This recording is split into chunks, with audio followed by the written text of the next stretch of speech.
Incêndio na Escrivaninha, um podcast sobre livros e o mundo, com inspirações para o cotidiano, com Ana Rusch, Tiago Ambrósio Lage e Vanessa Guedes.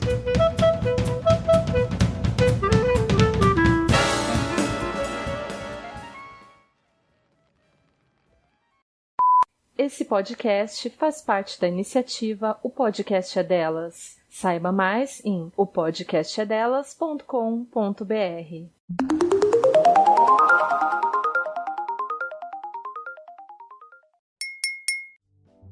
Oi, pessoas! Passando para avisar que dia 22 de maio agora, a gente vai ter uma viagem no tempo aos anos 1920. O Martini na Escrivaninha.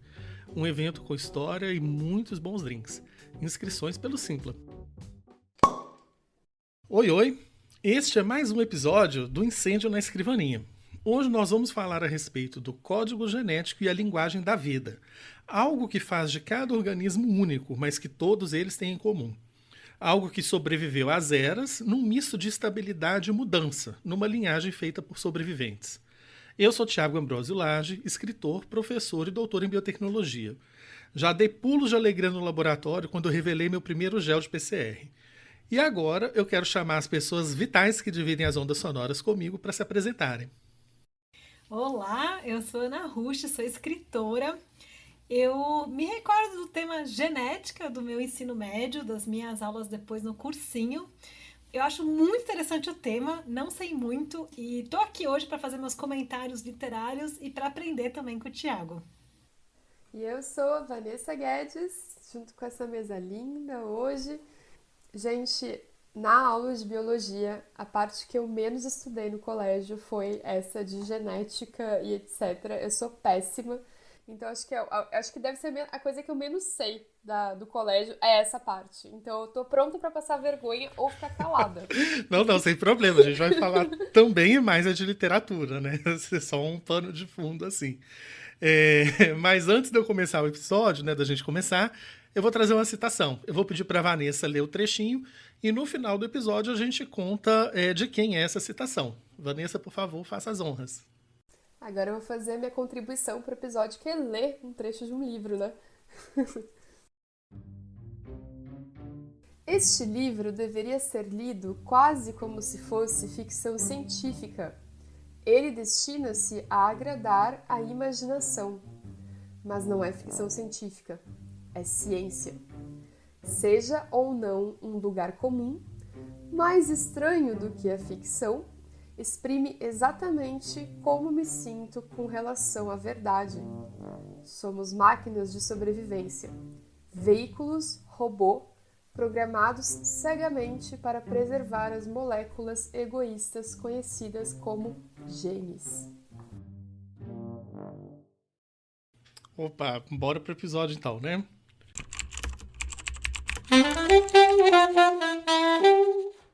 ATCGU. Essa sopa de letrinhas aí, né? Adenosina, timidina, citidina, guanosina, uridina.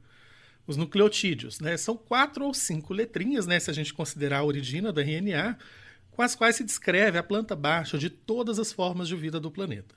Na escola, dessas letrinhas aí, logo a gente passa para algumas outras, né? Azão, azinho, azinho, azinho, olho castanho, olho azul. E de alguma forma tudo isso vai estar relacionado com a nossa história, com o nosso presente e, sobretudo, com o nosso futuro. Seguindo o nosso arco de línguas e linguagens, hoje a gente vai falar mais sobre o código genético. Como é que um tipo singular de moléculas, né? No caso, os ácidos nucleicos, é capaz de armazenar informações necessárias para a geração, manutenção e reprodução de qualquer organismo. Só para refrescar um pouquinho a memória, de forma bem resumida, nas células as cadeias de DNA são transcritas a RNA e esse RNA depois é traduzido. Na tradução, cada trio de nucleotídeos, né, essas letrinhas, representa um aminoácido. E é isso que é o código genético, é essa relação, né? Um trio de nucleotídeos para um aminoácido. E esses aminoácidos são ligados em sequência e eles formam as proteínas, e por sua vez as proteínas vão compor os organismos ou vão tornar possíveis as reações químicas que mantêm esses organismos vivos. Né? E hoje a gente vai se debruçar na relação que esse código pode ter com a literatura. Uma boa analogia para explicar esse processo e o que é um gene é comparar esse material genético de um organismo, o genoma, a uma biblioteca. Na biblioteca, todos os livros nessa biblioteca são escritos com DNA, usando 4 letras, A, C, G e T. Um gene, ele não é um livro, ele não é uma estante, mas ele é uma informação, ele é o significado que está contido em algumas dessas páginas. Insulina, colágeno, álcool desidrogenase. Na biblioteca do genoma humano, por exemplo, há livros com as receitas desses peptídeos ou proteínas escritos em código. Só que o DNA, por ter uma dupla fita, ele tem capacidade de se replicar com a separação das fitas complementares. E cada fita, depois de separada, individualizada, ela serve como molde para criar uma outra fita complementar. Aí você tem a duplicação do DNA. É como se tivesse um casal, esse casal se separasse, mas logo em seguida cada um encontrasse uma nova pessoa idêntica ao ex. E você teria 2 casais aí iguais ao casal original. Sempre que há reprodução celular, o DNA vai ser duplicado. E assim, não só as células se reproduzem, mas também os genes. Você vai ter cópias ali daquelas informações e eles vão passar de geração a geração. Na reprodução sexuada, isso vai acontecer ali nos gametas. E esse é o mecanismo que permite a manutenção das espécies e a perpetuação da vida. Então, sempre que a gente fala de genes, a gente fala de herança e hereditariedade. E também, de certa maneira, vocação, já que os genes, junto da influência ambiental, é que vão influenciar e determinar as características de um determinado organismo. Aí eu queria saber da Ana e da Nessa, se elas podem comentar um pouquinho sobre essa questão de herança na literatura. Já que quando a gente escreve, a gente vai estar puxando aí de outras coisas que a gente leu também. A gente tem essa linhagem, por assim dizer. Então eu queria que elas falassem também, não só disso, mas talvez também de obras, em que seja dito alguma coisa sobre hereditariedade e tal. Bom, eu adorei a metáfora do que a gente propõe aqui mesmo, para conversar a respeito do tema, de pensar como é que uma herança ela está presente na literatura. E me vem à cabeça 2 comentários, O primeiro eu vou falar sobre reescrever obras e também trabalhar os duplos, que é algo que está dentro de uma obra, Sobre reescrever obras, eu acho maravilhoso que o trabalho de alguns escritores, algumas escritoras, pegando obras que são clássicas ou são bem significativas e elas são reescritas de um ponto de vista daquele momento histórico, Então, para dar um exemplo clássico, que talvez quem está nos ouvindo já leu, tem aquele conto do Borges que está reescrevendo o Cervantes, que é o Pierre Menard, autor do Quixote, que é um conto de 1939. Então, nesse conto é muito maravilhoso, porque é como se o protagonista estivesse reescrevendo mesmo o Cervantes, Para a gente pensar o que é original, o que é cópia, o que é trazer algo novo, Então, esse conto é paradigmático, Muitos cursos de literatura já leram, então ele é um exemplo aí de reescrita com um pouquinho de alteração, Outro livro mais ou menos nessa toada, que ele é maravilhoso, adoro recomendar em sala de aula também, que é A Balada do Black Tom, do Victor Lavalle, que é um escritor estadunidense contemporâneo. Esse livro foi publicado pela Monomito, com tradução do Peter Rissati, que traduziu o conto do Victor Lavalle, e a Giovanna Bomentri traduziu o conto do H.P. Lovecraft. Então, o Lovecraft, que era um cara notoriamente racista, ele vai escrever um conto que está presente nessa edição, que se chama O Horror em Red Hook, e o Victor Lavalle, que é um escritor negro contemporâneo, vai pegar aquele material Lovecraftiano e vai escrever uma novela, uma noveleta, a partir do Lovecraft, ou seja, incorporando a estética Lovecraftiana para várias coisas, inclusive não tem o herói, a gente tem a formação de um horror, que é o que se denominou na crítica, o horror cósmico, mas ao mesmo tempo você está lendo ali o Victor Lavalle. Então é muito interessante como é que esse material genético Lovecraftiano ele é manipulado para o Victor Lavalle para escrever uma narrativa que repense a questão racial. Então é um livro belíssimo, eu recomendo, ele é curto, então é muito, enfim, é uma edição muito bem cuidada, porque tem os 2 contos lado a lado, então você consegue comparar, Então a gente fala bastante disso, E uma outra coisa que acho que tem a ver com o nosso tema... Só um parêntese, Ana. Ele foi pela Morro Branco, não? Foi pela Morro Branco. Eu falei Morro no Mito? Ah, tá. Você falou monomito. Ai, é que eu tô com o monomito na cabeça. Beijo pro Tony. Não, são editoras queridas e tem a mesma inicial, a gente acaba confundindo, não tem jeito. Gente, vamos É dar que você falou serviço de monomito, aí você novo. falou da Giovanna. Ai, obrigada. Não. Aí eu não te cortei, porque eu tava empolgado aqui ouvindo, mas só pra gente deixar. Morro Branco, gente. Eu tava com a monomito na cabeça. Mas que é uma... Nossa, adoro Morro Branco também, catálogo belíssimo, né? Muito bom. Esse livro realmente vale a pena. Inclusive tem em casa, porque é muito bonito o livro físico, né? Obrigada aí. E outro tema que eu acho que dialoga com o que a gente está conversando no assunto de hoje, né? É a ideia do duplo. Porque há muitas obras que exploram o duplo, né? Ou seja, personagens semelhantes como aterrorizadores, como muito estranhos, ou então como fonte ali de uma certa tensão entre personagens, né? Então, enfim, a literatura está cheio de duplos, né? Dá para fazer cursos e cursos de literatura baseado na ideia de duplos, mas que episódios do incêndio, quem sabe no futuro. Episódio também, pode, adoro. Mas um muito lindo é o que está presente no Sandman, que é o Homem da Areia, do Eta Hoffmann, que é super importante para o conceito de familiar do Freud, né? Aquela coisa do Unheimlich, né? Que é algo que é muito estranho, mas que é muito próximo de nós, né? E o duplo no Homem da Areia é interessante que o garoto ele confunde o advogado da família com o Homem da Areia, que é tipo o equivalente ao nosso Homem do Saco, né? Então aquilo faz com que o narrador tenha uma certa obsessão por essas duas figuras e começa a embaralhá-las. Então eu acho muito interessante como é que esses duplos aparecem na literatura e me parece também uma transcrição genética aí, né? Uma coisa genética, porque tem uma parecência física, mas isso tem uma tensão decorrente dessa parecência física nas tramas, né? Então eu acho que os duplos são muito explorados na literatura. Muito bem. Eu pensei aqui numa outra pegada aí de herança mais literal, assim, tipo uma coisa de família, né? Eu li recentemente, aliás, acho que é o meu comic book, o meu quadrinho favorito, é o Saga, que é uma aventura, uma space opera, que vai contar a história de uma família, e a narradora é a filha mais velha, que é um bebê quando ela começa a narrar. Bebê não, ela é um feto, na verdade, ela tá dentro da barriga da mãe. E aí ela vai narrando a aventura dos pais dela, que pertencem a planetas diferentes, né, e se apaixonam os planetas... Na verdade não, é um planeta e um satélite, né? O satélite desse planeta. E aí eles estão em conflito, são dois povos diferentes, tem uma guerra rolando. Os pais dela são soldados, eles se apaixonam, um homem e uma mulher, né, alienígenas, e eles têm que fugir, então, porque eles são dois desertores, né? Então eles vão fugindo pelo espaço, encontrando pessoas e aliados, enquanto isso, ambas as nações deles estão atrás deles. Tipo, eles estão querendo matá-los, né? Puni-los, enfim. E ninguém pode saber que eles têm uma filha, porque daí é uma junção de raças, é uma evolução que não deveria acontecer, digamos assim. Então tem toda faz parte da trama da história essa questão do DNA, da herança, que ela carrega consigo através da aventura.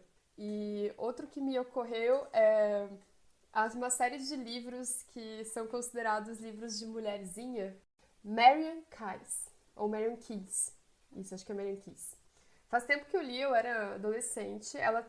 Essa autora, ela é de Dublin, ela tem uma série de livros que tem capas super apelativas na época que eles lançaram. Tem um chamado Melancia, que é super famoso, que é uma capa toda Nossa, acho linda. Aí ele depois tem eu via na livraria.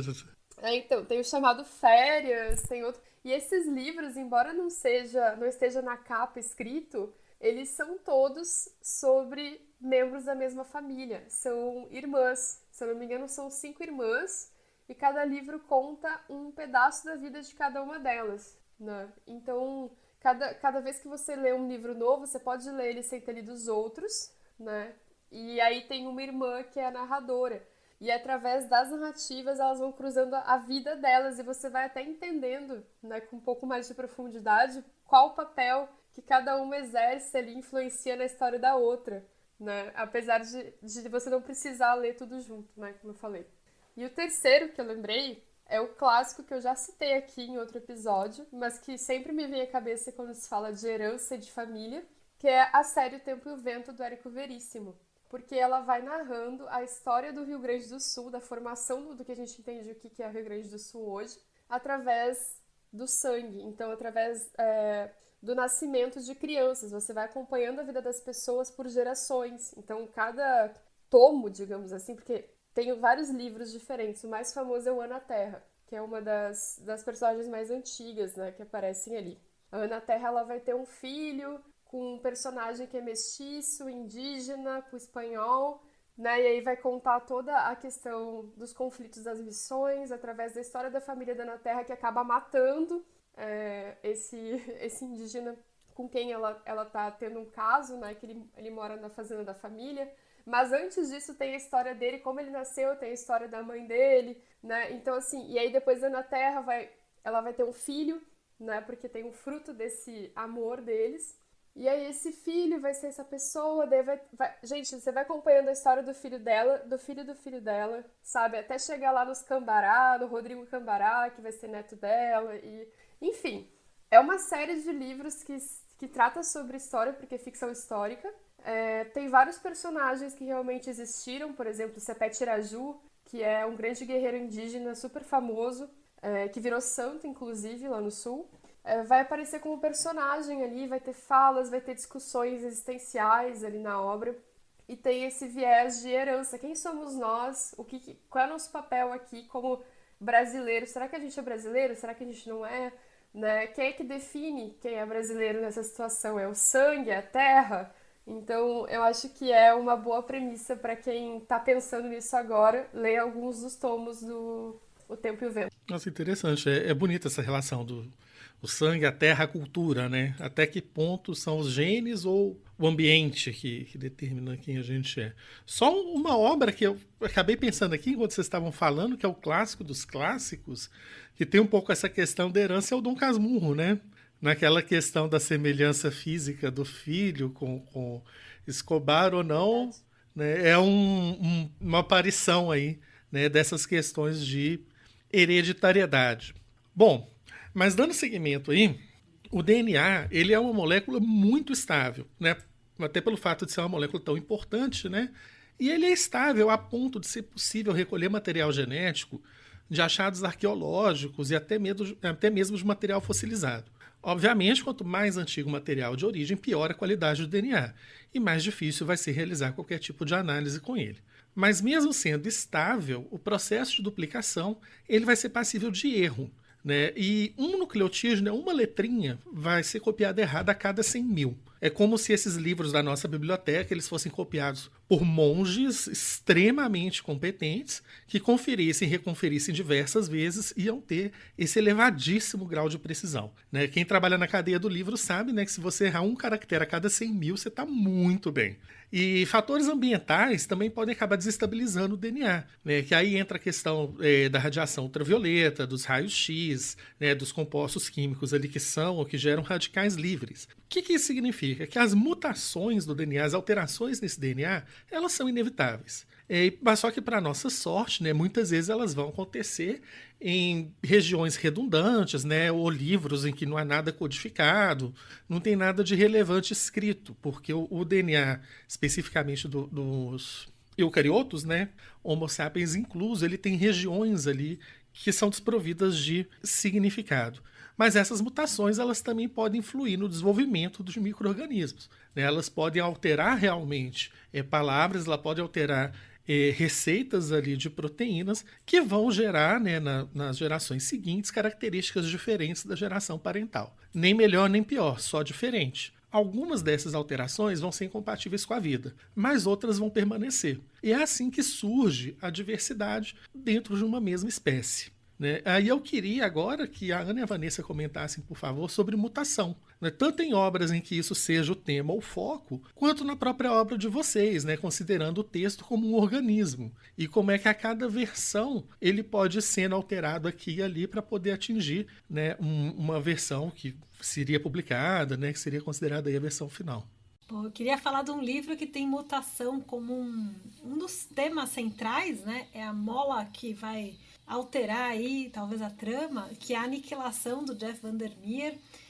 Vocês sabem que sempre quando eu tenho uma live eu acabo citando e recomendando esse livro, eu amo muito. Enfim, acho que dos livros que eu li nos últimos anos, certamente Aniquilação foi um dos que me trouxe, não sei, mais deslumbramento ao ler. Isso talvez não aconteça com quem lê, né? Cada pessoa é de um jeito.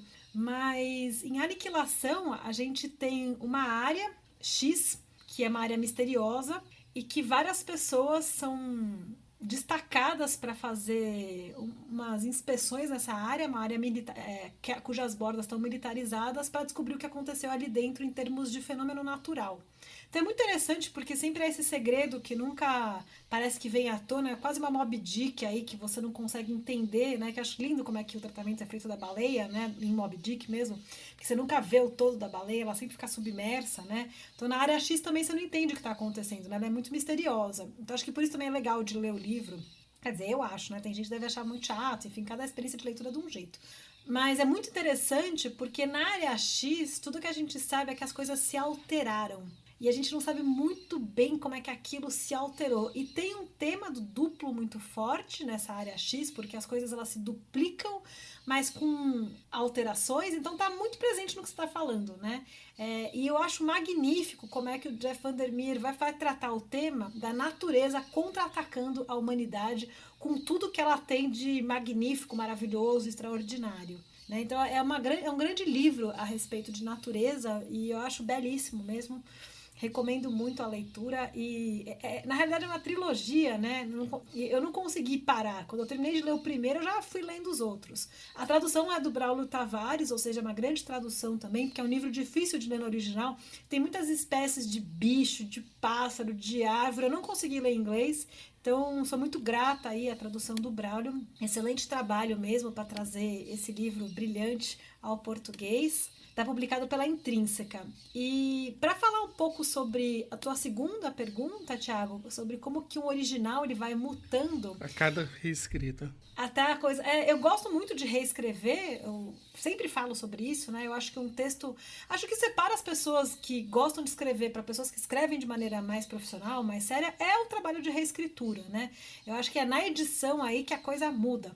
Porque na edição a gente tem tempo para olhar o que nós fizemos com outros olhos e ir pulindo, ir apertando o ponto, ir organizando coisas que num primeiro rascunho não dá, né? Que é muita coisa para movimentar ao mesmo tempo. E o exemplo que a gente trouxe aqui para conversar hoje foi o original que eu publiquei na Mafagafo, né?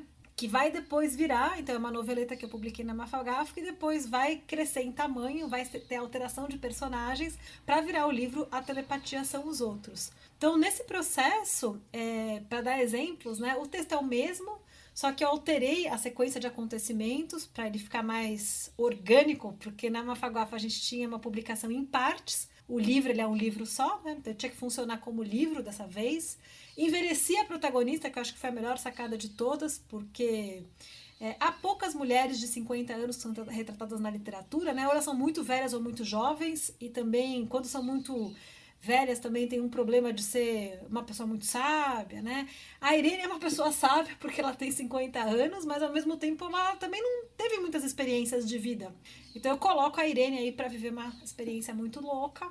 Então essa foi uma sacada, né? Então quando a gente vai reescrevendo, a gente faz essas pequenas mutações, eu acho que também isso faz com que esse texto ele possa melhorar. Eu raramente acho que edições pioram o texto. É possível, sempre é possível piorar, mas acho que geralmente a gente vai trazendo à tona algo que não era possível ser colocado antes, né? Então eu acho que existe uma pequena, entre aspas, evolução, né? Embora eu não goste muito da ideia de progresso, mas eu acho que a gente consegue amadurecer coisas. Sobre obras que tratam sobre mutação e tem esse protagonismo aí da genética, a primeira que eu sempre lembro é o clássico Shikasta. Eu gosto de falar Shikasta em português, que eu acho muito melhor. Que é um clássico da Doris Lessing. Nossa, eu adoro! É muito doido esse livro! Ana, eu tô aqui na minha mão. As pessoas que estão escutando não estão vendo, mas no vídeo vocês estão. O exemplar que eu tenho, quem me deu foi a Ana Rush, que está falando comigo agora. Eu ia falar que eu tinha um exemplar igual a esse, mas eu estou com você. Esse aqui, ó. Nossa, é maravilhoso esse livro, recomendo, é uma doideira. Você não me emprestou, você me deu, eu lembro, tá? Sim. Não, mas eu gosto de... Eu particularmente acho que as bibliotecas, elas têm que ser assim, né? Pra gente, inclusive, receber livros e... Maravilhoso. Ai, que felicidade que ver esse exemplar com você. Tenho vários que você me deu aqui. Inclusive, tem um que eu releio muito. Mas, enfim, o Shikasta, ele vai ter uma perspectiva ali de reports, né? De relatórios. Isso. Tipo, tem uma pessoa que vem do espaço para um planeta X, que provavelmente é a Terra, né? E né, você vai descobrindo isso ao longo do texto. E aí vai acontecendo vários experimentos, né, biológicos, tal, vão lançando aí os organismos na atmosfera para ver como eles vão evoluindo e vão observando e gerando esses relatórios. Basicamente isso, tá? De um jeito bem seco. Tem muito mais do que isso aí, tá? Esse livro vai evoluir para uma coisa muito mais complexa, mas basicamente tem essa parte. E eu lembro de pensar muito mesmo como diabos que a gente veio parar aqui, né? Como que a gente tem essa complexidade de entender que somos seres que existem. A gente existe, isso é muito louco, a gente sabe que a gente existe, né? E aí eu fiquei pensando que coisa maluca que a natureza fez, né? E aí eu acho muito interessante a gente falar a natureza fez como se fosse uma entidade que realmente fez uma coisa, sabe? Porque no hard science, né, a natureza fazendo não existe, porque ninguém tá fazendo nada, as coisas estão acontecendo uma atrás da outra com uma sequência. Aleatoriamente, que é o negócio da mutação, é aleatório. Algumas vão ficar, outras não. Exato, e aí esse livro traz isso, e ele vai demonstrando como as coisas podem acontecer e como elas podem não acontecer também. E tem um outro livro que eu li recentemente que dialoga muito com esse tema, que é o Viajantes do Abismo, da Annie Witter. É Witter ou Witter que a gente fala? Eu já esqueci. Eu falo Witter, mas sem base nenhuma. Eu falo Witter porque eu chuto que seja alemão. Então, pra mim seria Witter também, mas é que eu entrei no YouTube aqui rapidinho, só pra ver alguém falando o nome dela, a pessoa falou Witter, eu não sei mais. Mas, tudo bem. Mais um beijo pra Nica, que nós adoramos. Beijo pra Nica. A gente chama de Nica só, né? A gente tem essa benesse, né? As íntimas, né? Aí, enfim, Viajantes do Abismo, fica a dica, eu não vou... Se eu falar muito sobre essa parte do Viajantes, eu vou dar um spoiler muito grande, eu sei que as pessoas ficam chateadas, então eu vou só dizer que é um livro que fala disso. Em algum momento lá pro final, do meio pro final, vai falar bastante disso. Na questão da escrita, a evolução da escrita, eu tenho notado agora que eu comecei a publicar, porque eu escrevo já faz muitos anos, e todas as coisas que eu publico, elas estão amadurecendo na minha gaveta há pelo menos, sei lá, uns 4 anos, 5 anos. Né? Não tem nada que eu tenha publicado que não tenha ficado tantos anos aqui sendo desenvolvido. Quando eu falo que tá na gaveta, parece que eu simplesmente escrevi e esqueci lá na gaveta, mas não é isso que acontece. Eu reescrevo muitas vezes. Essa é a minha gaveta. A minha gaveta é muito ativa. Então, às vezes, tipo, eu jogo fora mesmo, não que eu jogo fora de não ter mais o texto original, preservo, né? Mas eu reescrevo cenas inteiras do zero, acrescento coisas, tiro coisas, e eu tenho notado que eu tô mais consciente sobre esse processo. Antes eu fazia muito na louca, quanto eu ia achando, e como eu tô estudando escrita sério nos últimos 3 anos, né, como uma profissão mesmo, e entendendo as nuances e o quanto que eu posso aprofundar temas sem falar deles diretamente, através da minha escrita, eu tenho feito esse trabalho de um jeito muito mais ativo, digamos assim, não é tanto mais do achismo. Agora eu já sei onde eu quero ir como autora, e aí eu já consigo, acho que, aparar as arestas conforme esse meu instinto, ou... Enfim, não é como a natureza que é aleatório, entendeu? Agora eu estou decidindo. Entendi. É uma coisa mais criacionismo. Deus aqui está falando. Aquelas... Você fez uma boa transição aí, né? Pra uma coisa mais orientada. Você que dá pra ser amigo de escritor aí, a galera louca. Mas só presta assim, gente. Vocês estão falando aqui, eu tô lembrando de um livro em que esse tema da mutação, especificamente, ele entra bastante forte, que é o Enigma de Andrômeda. do Michael Crichton. E foi muito engraçado, porque eu li esse livro no momento em que eu estava numa rotina pesada de experimento em laboratório, em microbiologia, no doutorado, com todas as crises que o doutorado envolve, né, do tipo, vou largar, vou desistir, né, e não aguento mais esse inferno. Aí teve um dia, eu fiz doutorado em Recife, né, eu morava próximo à praia, mineiro, né, não suporta ficar longe da praia. Aí um dia eu falei assim, não, eu vou pra praia, vou pegar meu Kindle, vou pegar um livro e vou desligar, pelo menos por umas 2, 3 horas.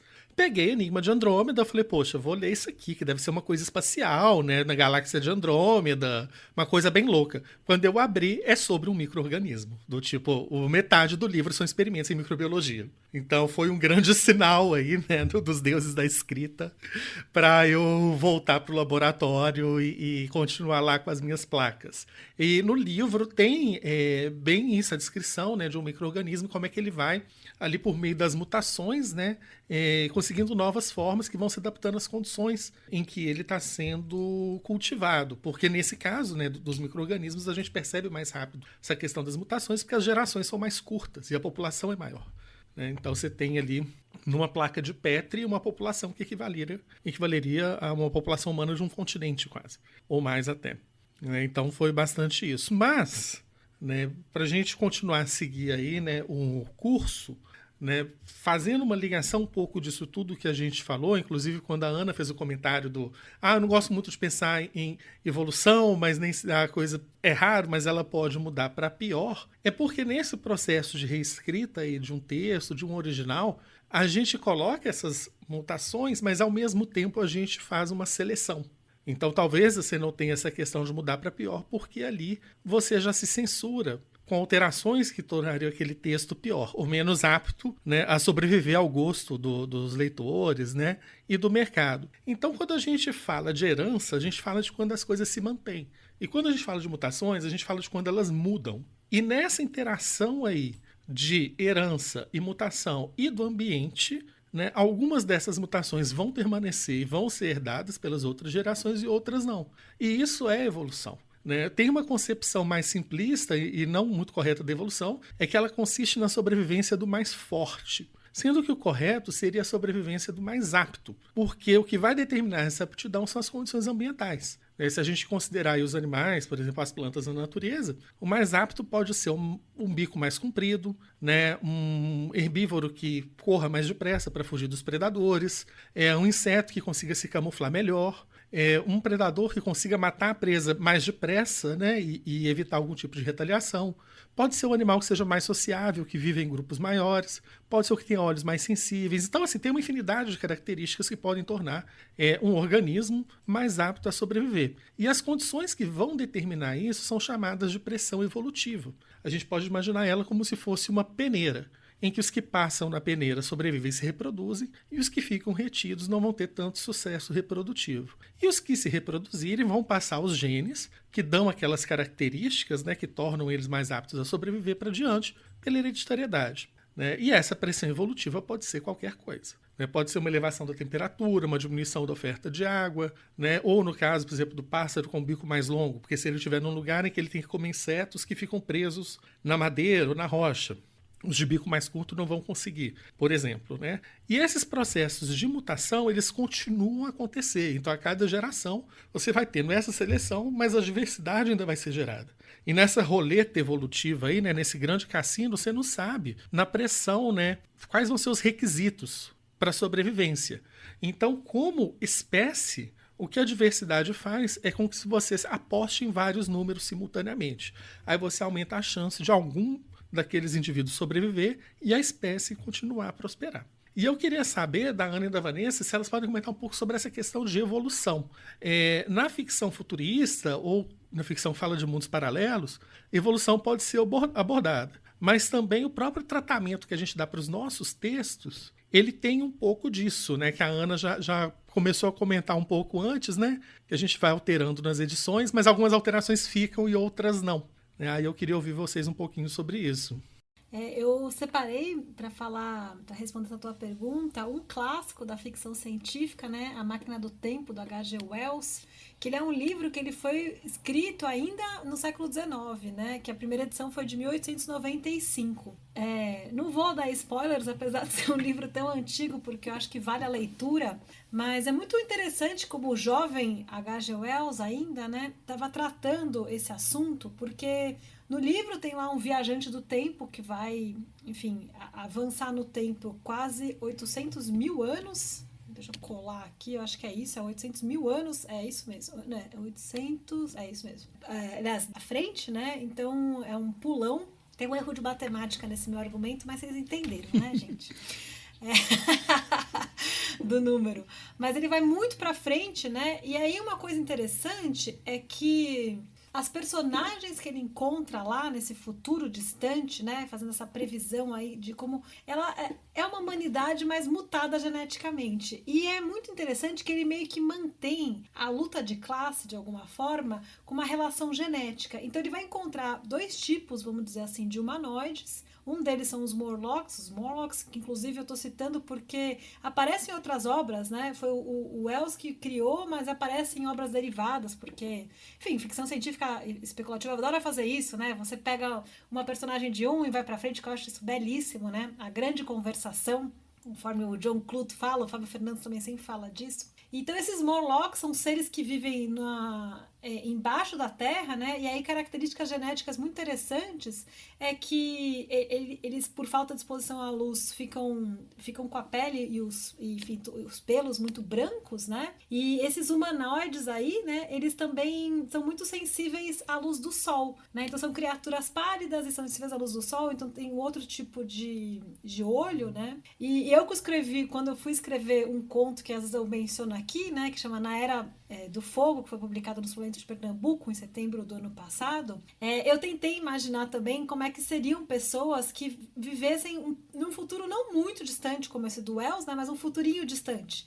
Então, a coisa de ter que usar tampões no olho, porque também tinha uma ideia de subterrâneo no meu conto, isso aparece também, né? Então, como é que seria uma vida em que eu não tenho essa luz do sol na minha pele, né? Como é que seria isso? Então, é interessante porque ele leva mesmo a essa consequência, né? Pensar como é que seria geneticamente, então, esses seres. Uma ideia já, né, de evolução e tudo mais. E aí, sobre tratamento de texto, eu já falei, então, já falei nos meus jabás, quero que ouvir a Vanessa, ouvir você. Você falando agora me fez lembrar de um clássico do Isaac Asimov, Os Próprios Deuses, que reza a lenda que é um livro que foi escrito porque o Isaac Asimov resolveu escrever uma história onde ele explorasse os pontos em que os críticos literários batiam na cabeça dele, sabe? Que ele não era bom. Então, eu sei que os críticos literários falavam coisas tipo assim, as suas histórias não têm romance, as suas histórias não têm seres diferentes dos humanos, né? Você fala do espaço, da corrida espacial, da evolução, e você não fala de seres que a gente pode topar aí pelo espaço. Você não fala de viagem no tempo. Eu não sei em que momento da carreira do Isaac Asimov falaram isso pra ele, mas ele resolveu escrever esse livro aí, né? Isso é reza a lenda, tá, gente? Eu não sei qual é a fonte, eu sei que eu já escutei essa história de várias pessoas. A Ana aqui pode até me corrigir se ela souber aí da... Tô de boa, a carreira dele é gigante, publicou... ele é tão profícuo que só de autobiografia tem 3, né? Então... Aí ele escreveu aí Os Próprios Deuses, que quando eu li a primeira edição se chamava Como os Deuses... Como os Próprios Deuses. Eu já esqueci se eu tô dando o nome do livro correto ou se é o antigo agora, porque ele mudou, né? Então tem uma edição nova da Aleph, eu acho, que tem o nome novo aí. Eu acho que é Os Próprios Deuses. E aí esse livro conta a história de um certo objeto que fica navegando aí entre o tempo e o espaço. E aí tem um personagem que... Tem vários personagens, tá? Todos os personagens são super interessantes, eles são super profundos, e eu acho muito engraçado que esse livro realmente foge à regra de Isaac Asimov. E é o meu livro favorito dele. E aí ele fala de uma viagem à Lua. Então tem um personagem que sai do planeta Terra e vai até a Lua, e a Lua já é habitada, já está povoada por humanos. E os humanos que moram lá, eles têm... o corpo deles acabou se adaptando à atmosfera da Lua. Então a gravidade, como é diferente, acaba influenciando em como os membros se desenvolvem. Então eles têm vários esportes lá que são relacionados a isso. Então, enfim, é super incrível, eu recomendo muito. E aí também tem um outro ponto de vista, tem um terceiro ponto de vista no livro, que são de aliens que moram num planeta aí que não se sabe aonde na galáxia, e eles são feitos de gases. Então são gases conscientes. E é uma coisa de louco ler aquilo. Inclusive tem um grupo aí de Telegram que a gente tá em comum que estava comentando sobre o livro, aquele O Mundo de Sofia. E eu lembrei que eu fiquei muito feliz de ter lido O Mundo de Sofia quando eu li esse livro do Asimov, porque me permitiu entender algumas partes dos pensamentos desses aliens aí, porque eles têm muito fluxo de pensamento e eles são meio telepatas, assim. Então são gases conscientes telepatas e eles têm um lance de evolução ali, eles têm um cruzamento que acontece nesses gases e aí geram um ser sólido no final. Então é como se fosse uma união de... São vários gases que se unem e formam... Enfim, é uma loucura, gente. Leiam pela experiência. Eu reli ele esses dias faz uns meses aí, e ele meio que não passou no meu filtro, assim, de livros favoritos de novo. Ele desceu no meu ranking, mas ele continua sendo bom. Ele só não tá mais nos meus top 3. E aí, sobre a minha escrita e essa questão da evolução, eu vou dar um spoiler aqui, porque eu comecei a olhar pra isso de um jeito mais cuidadoso há pouco tempo, né? Mas eu tenho um romance que eu comecei a escrever em 2016, todo em inglês, que é uma space opera. Na verdade é uma noveleta, já que tá pronta, eu tô pensando em expandir para um romance, né? E vai contando sobre a vida dos centauros no espaço. É basicamente isso, é bem estranhão, assim. Na verdade, o que acontece é que são humanos que vão fazendo body modification até que eles se tornam centauros. E aí Ai, que delícia. Eu tive que pesquisar sobre isso. Eu pesquisei tanto a parte de body modification, que são as pessoas que fazem alterações radicais no corpo, que pode envolver desde piercing até colocar implantes de estruturas diferentes, né, em alguns lugares aqui dos membros. E também comecei a reestudar a parte de biologia que eu sou fraca, né, de DNA, enfim, manipulação de DNA. Eu tenho um amigo que é biólogo e programador. E ele é um dos melhores programadores que eu conheço. E aí ele me explicou uma vez toda a história de como é que funciona biohacking. Como é que as pessoas fazem biohacking, como funciona para planta, como funciona para organismo mais complexo, né? E aí eu comecei a pirar nisso, e daí que surgiu a ideia desse romance. Não sei quando vai sair, enfim, até porque ele é todo em inglês, então eu vou ter que tentar vender para uma editora de fora. Mas quando eu comecei a reestudar esse assunto aí de DNA. E também quando eu comecei a tentar escrever mais sério em inglês. Poxa, interessante. Achei legal seu comentário, porque parece que o próprio Asimov cedeu a uma pressão evolutiva, né? A pressão da crítica fez com que ele quisesse se adaptar. Até o Asimov, imagina se tivesse Goodreads naquela época. Pois é, mas aí quando você comentou também que você releu o livro, você falou que ele não passou mais no filtro. Não. Ou seja, você própria é uma pressão seletiva aos seus livros que estão no top 3 ou não. Né? E as questões ambientais mudaram nessa época, né? Os seus critérios de avaliação. Mas o livro não mudou, né? Então aí você acaba abrindo espaço para outras obras, né?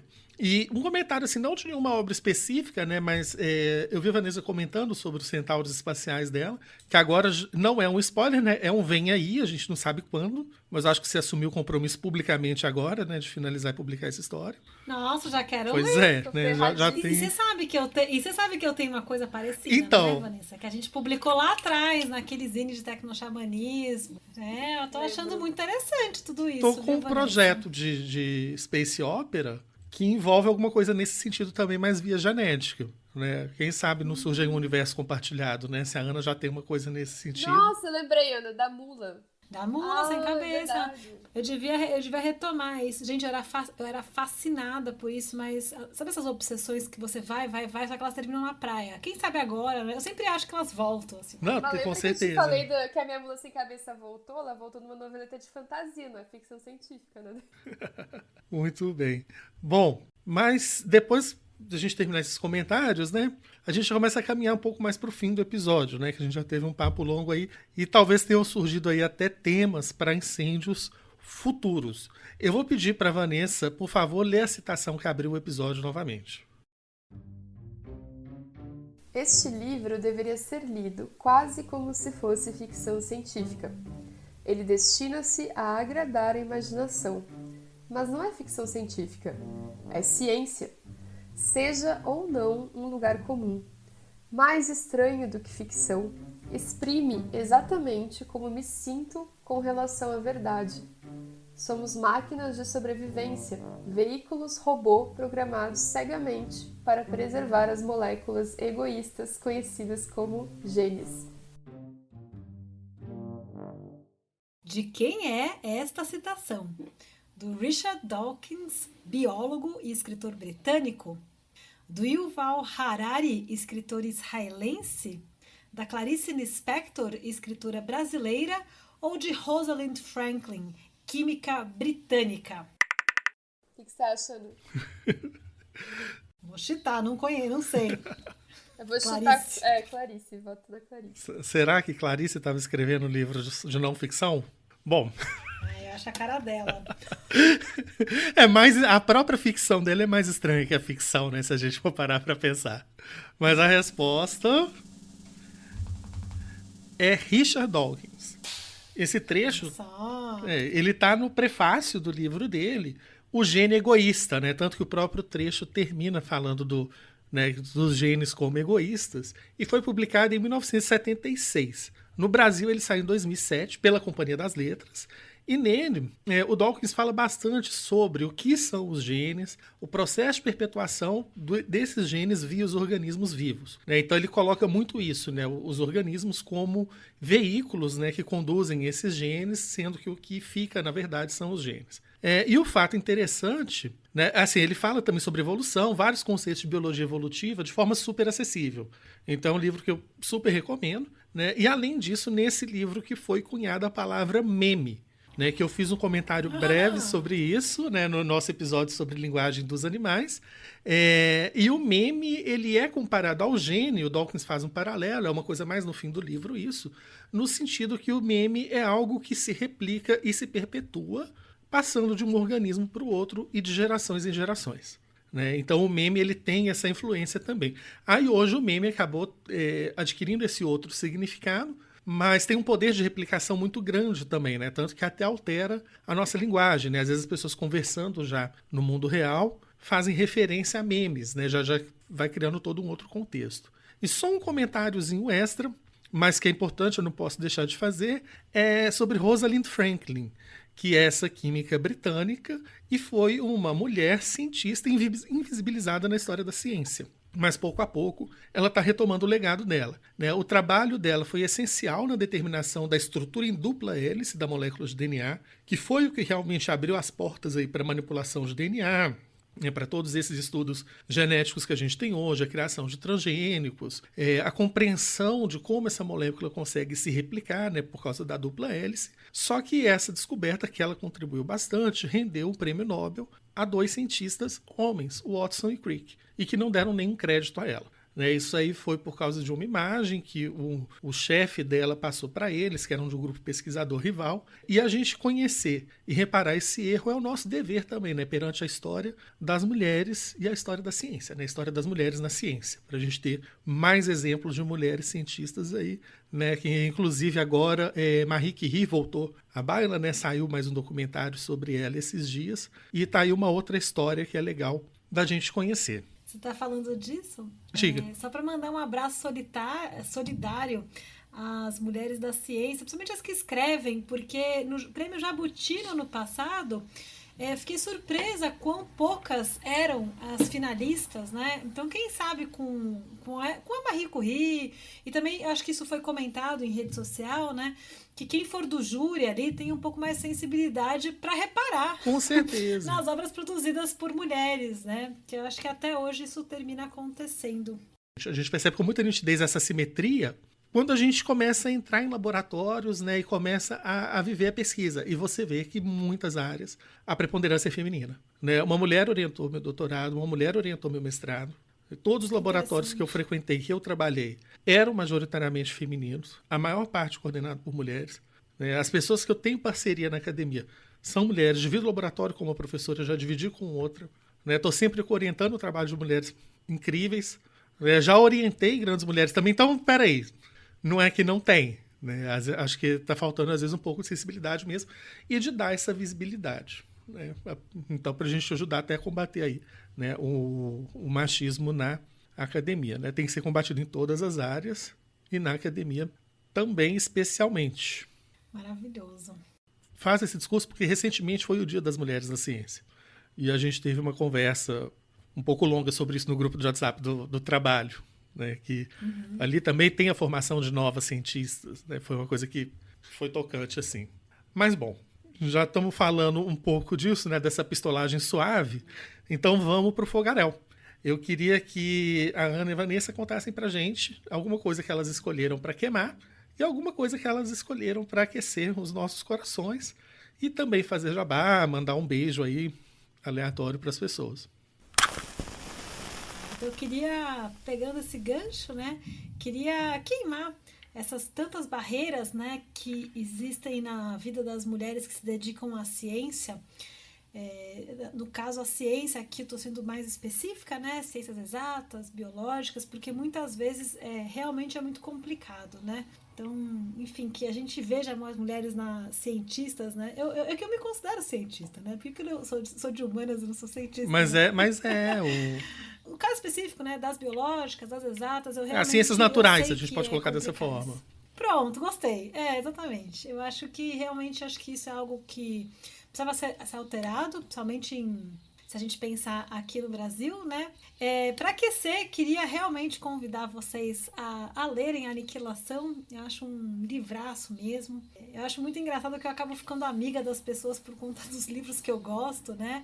E aproveitar para mandar um abraço para o George Amaral, que é um grande amigo meu. A gente faz muitas coisas juntos, né? Damos cursos juntos, estudamos alguns temas juntos, né? E o George escolheu estudar Aniquilação depois de ter estudado Estação Perdida do Chernyshevsky, né? Então acho que ia ser muito legal. Do jabá, queria, enfim, já falei dos 2 textos meu hoje, tá de bom tamanho, falei do Telepatia, falei na Era do Fogo, então tá ótimo. Muito bem. Pra mim, cara, olha que engraçado, eu sempre esqueço de contar isso para as pessoas, mas eu estudei física na faculdade, né? Embora eu não tenha terminado a graduação, mas eu fiquei lá 3 anos de um curso de 5 e sei como é a realidade da galera, das mulheres na ciência, né? Na época que eu tava lá, a diretora do departamento de física, a Márcia Silva, eu acho, esqueci o sobrenome dela, a professora Márcia, sempre trazia a gente para conversar sobre isso, para fazer workshops de conscientização e etc. Então, na minha própria turma, na época que eu entrei, foram acho que 50 aprovados, desses 50 tinham 5 mulheres. Quando eu tava no 2º ano, tinham 2, eu e mais uma na minha turma. E depois eu saí, e ela também saiu depois. Então, na nossa turma não sobrou nenhuma. E é uma área bem difícil mesmo. Esse é meu abraço, então, para as mulheres na ciência. Sei que não é fácil, eu espero que as coisas tenham mudado, porque já faz, sei lá, 13 anos que eu entrei na faculdade. E vamos lá para o que eu quero queimar, né? Eu quero queimar a minha preguiça de republicar o fanzine aonde a Ana escreveu essa história que ela citou aí. Então a gente não faz o melhor, Vanessa. A gente pode fazer um novo. 3.7. Sim, podemos fazer uma nova edição. Gente, pra quem não sabe, em 2014 eu organizei um fanzine com histórias de ficção científica inéditas e o tema do fanzine era tecnoxamanismo, que é uma coisa que eu gosto muito de ler sobre e de falar sobre. Então, se a gente quiser fazer um episódio sobre isso, fica aí a ideia, né? Então, eu quero queimar minha preguiça de fazer uma edição nova desse zine. E para aquecer, eu quero recomendar a leitura desse quadrinho que eu falei para vocês, que é o Saga. E eu acho que eu não citei a autoria do Saga, porque eu sempre esqueço quem escreveu, mas eu vou mandar um áudiozinho no final para Maggie colocar.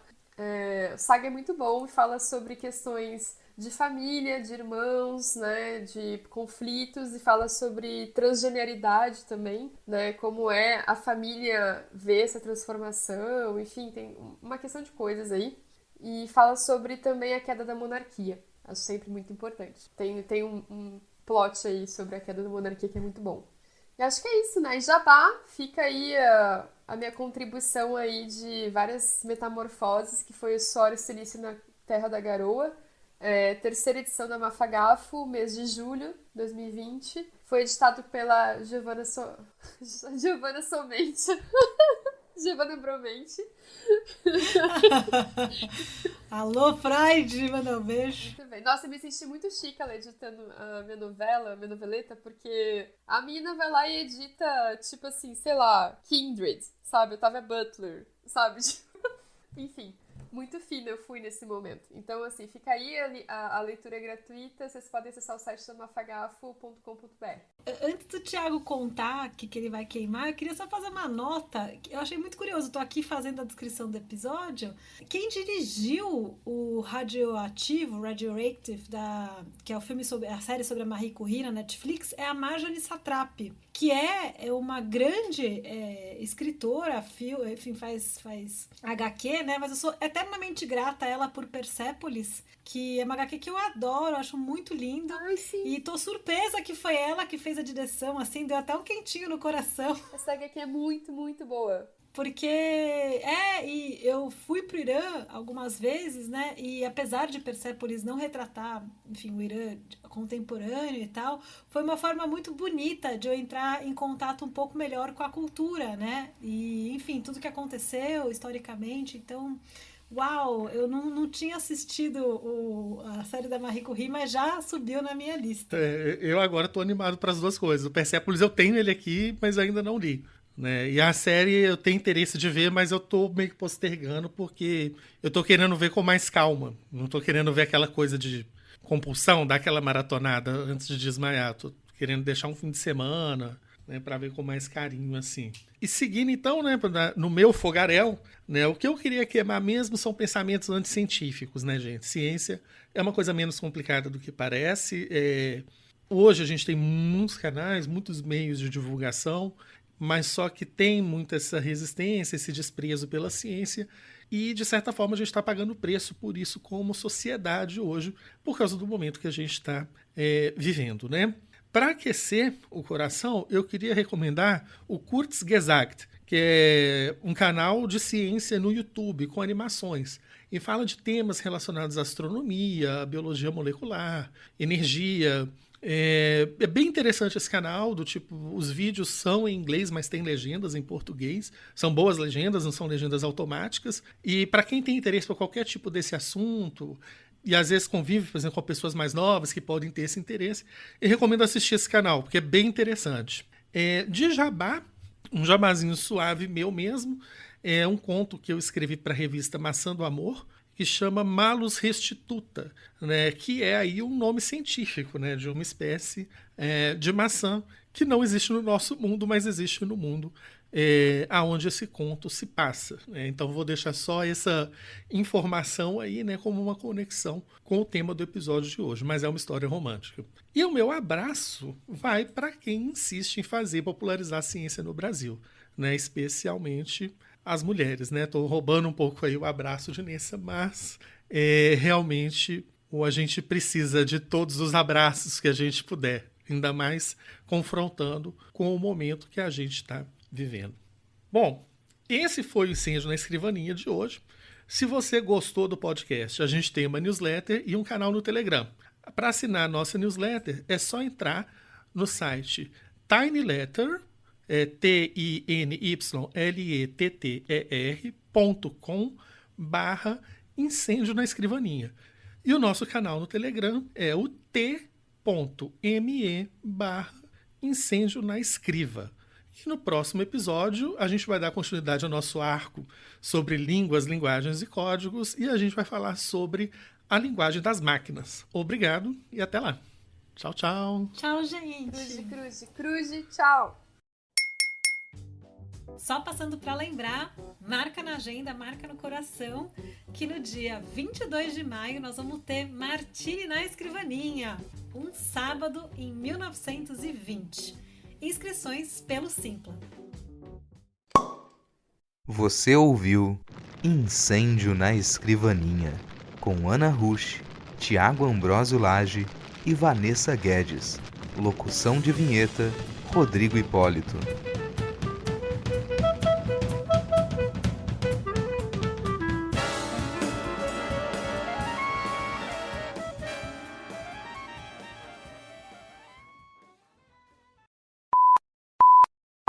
Você ouviu um programa participante da rede O Podcast é Delas, uma iniciativa que fornece toda a infraestrutura necessária para mulheres hospedarem e publicarem os seus podcasts. Para fazer parte, entre em contato conosco através do site opodcastadelas.com.br ou através das nossas redes sociais, como @opodcastadelas.